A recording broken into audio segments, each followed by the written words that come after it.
Well, PAH is absolutely a rare disease. I think, and I would certainly defer to the clinicians and the researchers to give you the exact numbers, but it's roughly something like 1 to 10 people per million individuals in the United States. So that means if you had a health plan of 1 million people, you might have literally 1 to 10 people out of your entire plan with the disease.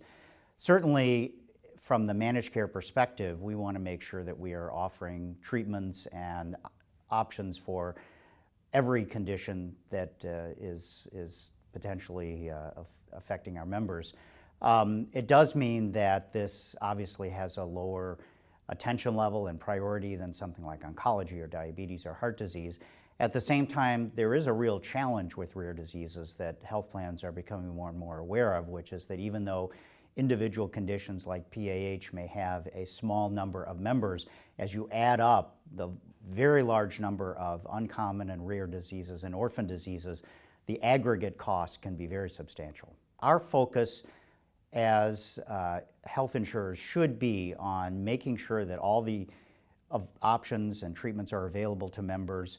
I think it's really the responsibility and the purview of the clinician to decide which type of treatment is best, and the researchers certainly are the ones who should be in the forefront of creating and evaluating those new treatments and bringing them to market. One of the very important roles of managed care, and where I believe health insurers really bring value, is increasing the ability to identify individuals with conditions like PAH and identify them earlier.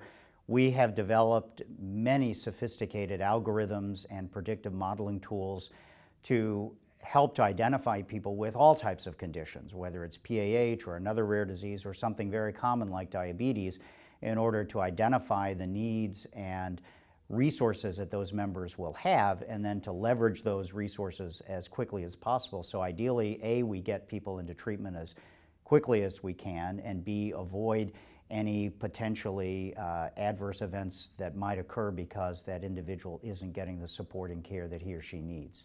I think managed care has always understood that if we can identify individuals with medical issues, and especially complex issues like PAH, as early as possible, we can hopefully connect them with the physicians and infrastructure that will help them address their conditions and avoid unnecessary complications, avoid duplicative services, prevent them from deteriorating faster than they might otherwise would have. And obviously there are two important outcomes as a result of that. Number one, from a medical standpoint, and quite frankly as a medical director and physician, I think this is the most important attribute. We would hopefully help that individual maintain their health status and even improve the health status as long as possible. Secondly, of course, there's the cost aspect, because if we can avoid unnecessary services, if we can prevent preventable events such as hospitalizations, that will obviously help lower the total cost of care that that individual would require.